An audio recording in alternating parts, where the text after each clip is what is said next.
wider than a mile. I am crossing you in the sky. Someday you dream, maybe you heartbreak. Wherever you're going, I'm going your way. Two drifters off to see the world. There's such a lot of world to see.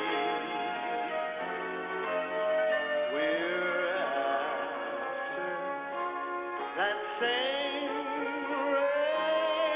rainbow's end, waiting round the bend. My huckleberry friend, the river and me.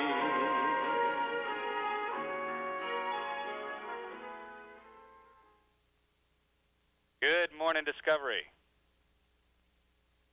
Good morning, Discovery. That was great. Couldn't do any better than that waking up this morning, and pass along my best to Andy Williams. He's a good friend, and that sounded real great this morning. Thank you much. Good way to get up. Will do, John.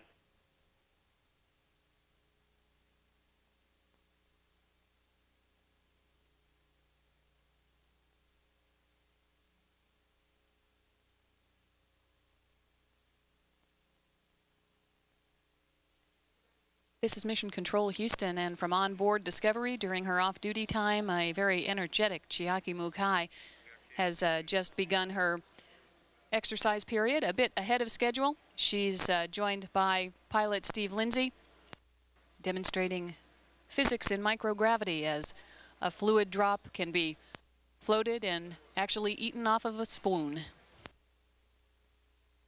And Houston, we also have Pedro and the Space Hab working. I'll go ahead and switch you down to if you don't mind. Sounds good to us.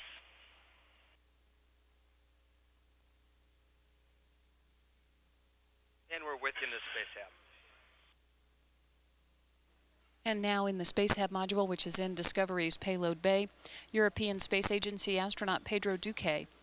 Very shortly, he will conduct a status check with the Payload Operations Control Center here on the ground in Houston as he goes through and checks the progress and status of many of the experiments being conducted in that Space Hab module.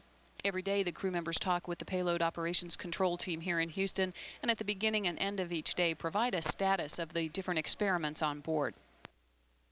The European Space Agency astronaut is the first Spanish national in space, and he is joined now in the Space Hab module by Mission Specialist number 2, Scott Parazynski.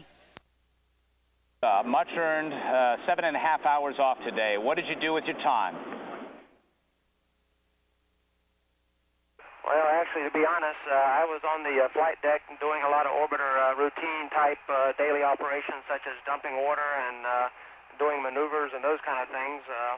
So that was pretty nominal for me. I'll let John talk about his day off.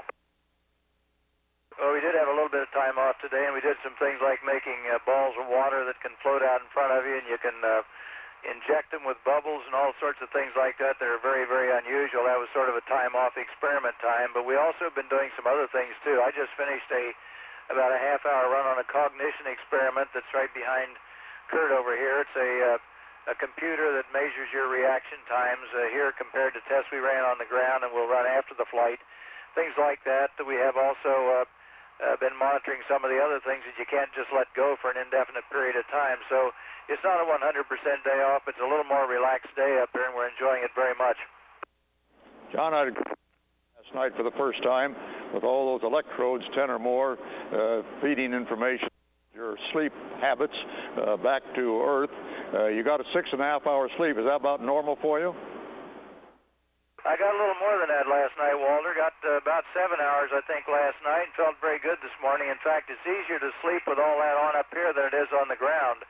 When you have all that head net with all of its things, and you have some 21 different leads, I believe, coming off the body, different parameters that are being measured, it makes it a box around your middle to record all this on, and a body core temperature monitoring box, which I have on now that I'm wearing here, as a matter of fact, These things are easier up here because there's no pressure points up here. You just move away from the pressure points. So I had a good night's sleep last night, felt fine. I was really sleeping very, very soundly this morning when the wake-up music came in.